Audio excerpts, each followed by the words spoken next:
copines, on va se faire des bretzels aujourd'hui. Bretzel, c'est un pain qui a une forme, qui peut avoir n'importe quelle forme dans le fond, mais qui a la particularité d'être couvert de saumure.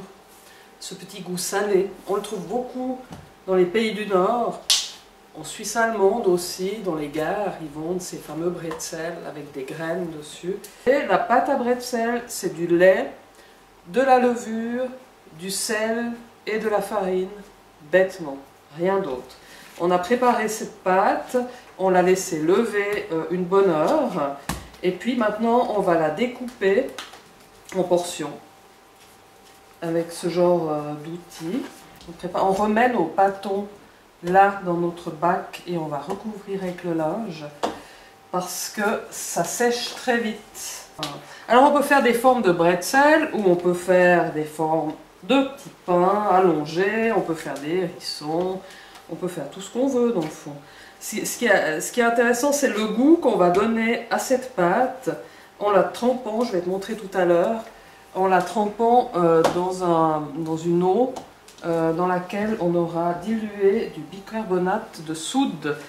Bicarbonate de soude qu'on trouve en droguerie. Ça coûte beaucoup moins cher que de l'acheter en boîte dans un supermarché. Et on va rouler notre pâte en essayant d'avoir un espèce de boudin le plus long idéalement possible et le plus fin possible aux extrémités. Ouais, on essaie d'être assez symétrique. Si on ne l'est pas, ben c'est de l'artisanat, hein. On n'est pas des professionnels, on est des amateurs et on s'amuse. Voilà. On fait un double nœud, hop.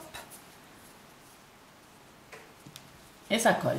Et ça colle, et on met ça là, et on continue. Essayez de faire un hérisson, Régine, mais je te garantis rien, parce que je suis pas hyper douée.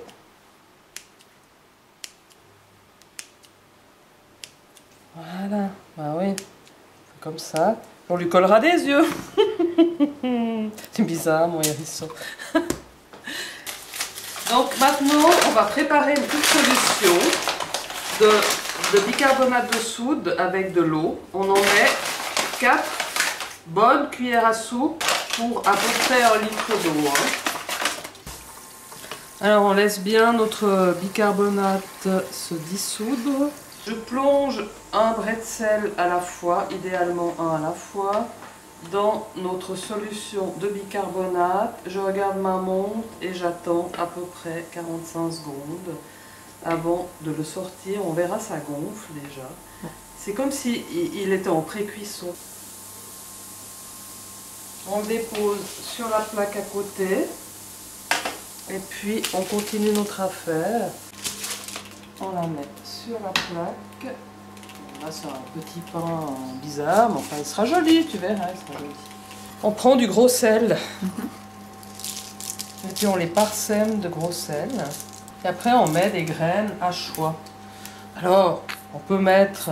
Ça, c'est de la graine de sésame au wasabi, par exemple. Dans la recette, j'en ai mis pour aller avec le poisson. De la graine de pavreau, tout simplement, qui est un classique. Hein. Si tu as des graines dans tes placards, tu les goûtes quand même un peu régulièrement pour savoir où t'en mets.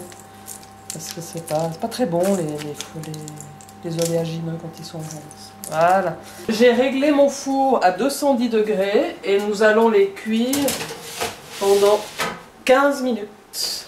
Alors ils ont des petits pics, mais c'est artisanal. Puis ça alors, avec du beurre, avec du poisson, avec du saucisson du Jura, des bons cornichons, et puis des petits oignons, et puis je sais pas encore, du magret, du fromage à la truffe.